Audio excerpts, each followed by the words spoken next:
I have no idea whether you want to live a life of love, whether you are a spiritual practitioner, whether you wish to live, as Jesus would say, in the second birth disposition, or as the second birth disposition. The first birth disposition I liken to a clenched fist, full of me, and you, full of selfishness, full of narcissistic tendencies. Whereas the open hand disposition, made of the spirit, not of the flesh, is a joyous, happy, full of love, intimacy, the second birth disposition. Whereas the first birth is always about wanting to be fulfilled, wanting to be loved, wanting to be happy. It's always seeking, always wanting results, always wanting a tick, always wanting an appraisal. Whereas this is a transcendental place. All that's gone. One's simply living as God would intend. The Spirit has taken you over. And what prevents this second disposition is one's own, this sort of activity of the ego, the self-contraction. We're doing tension inside ourselves. We're doing stress inside ourselves. We're doing doubt. We're doing discomfort. We're doing unhappiness. We're doing seeking. And if we stop doing it, then we will be full of the abundance of spirit. I just had on Radio 4, BBC, and there was Radio 3 actually. What came on was the daily service from a church or cathedral in the country.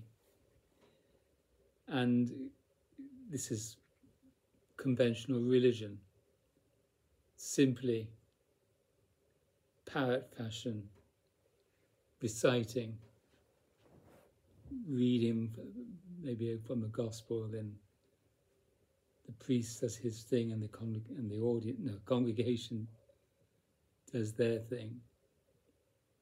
But it doesn't transform the body and mind. It still comes from this disposition. It's very academic. A lot of it isn't understood. What the congregation chants or speaks.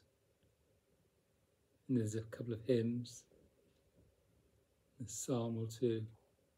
It doesn't transform, you see. It doesn't actually change this disposition to this disposition. It's still just this, regurgitating day in and day out, the same me, against you. And this disposition is always wanting a position in life. It's always wanting more knowledge, more of something or other to satisfy itself. It's never satisfied. You'll never be really happy. This is, if we do have happy spells, temporary. This is ongoing happiness, never ever nothing other than happiness, joy, delight, intimacy. One becomes a servant. This is what religion should be about. But how do we get from this to this? By falling in love. You have to fall in love with the sun rather than with the clouds. Keep gravitating towards the sun. Be a sun worshipper, but not literally, but in the form of your spiritual master. Fall in love with the spiritual master. And this is my spiritual master, Adidar Samraj, who I consider to be, or had been, the greatest spiritual master to have walked the earth. He passed away back in 2008. This is his name, Adidar Samraj. If you are at all interested in becoming the open hand disposition, then you need to read what he has to say in all of his great understanding of human life and religion and the spiritual path. The enlightened one, the one who's awake. He's my son. And I'd like just to read this one little text, or one paragraph from a book called The Scientific Proof of the Existence of God, will soon be announced by the White House. And the title of this one paragraph is "The Trial That Tests Us While We Grow." The true test and proof of man is not a matter of whether he can attain anything, mystical experiences, out-of-body experiences, or even sophisticated scientific knowledge and power over the world. It's not about attaining any of that. The true test is a matter of whether man, as any individual human being, will exist as love and persist as love, transcending himself in the midst of all experience and all knowledge, even when all experience and all knowledge press upon him to be less than love.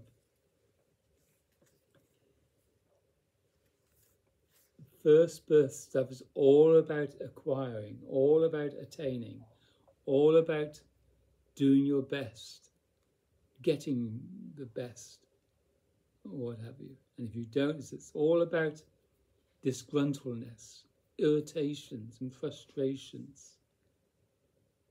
It's all about unpeace. This is not peaceful. It's looking for peace, it's seeking happiness, but it never ever can be that because of this clenchedness, this self-contraction. It's only when we stop doing this, by gravitating away from it to that which is always already the case. And Adidar was saying here that no matter how superior you might become in your field of speciality, it's not necessarily, you're not living as love. You're still living full of this nonsense. And it's a lonely existence.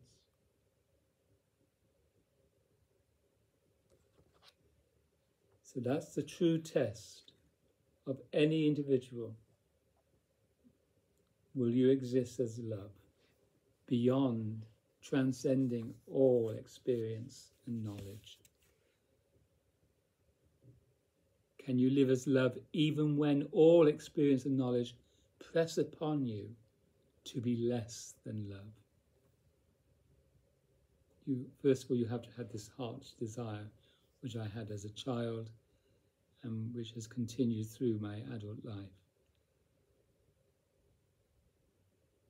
I consider I am an awakened being. I am enlightened. I say I. No one is enlightened. It's the disposition.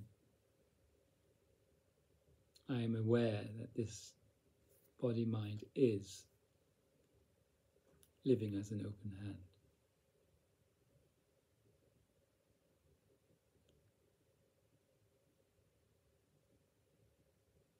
So join me in becoming your inherent, natural, really natural disposition and outshine the world. Stop from this disposition dramatizing your emotional needs and wants, which is really blackmailing others to make you happy. That's the big difference between one who is living like an open hand and one who's living like this. The big difference is you are no longer dependent on anything or anyone to make you happy.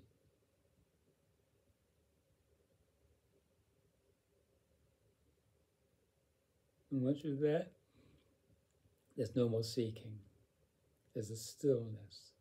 There's a peace beyond all experience, beyond all knowledge.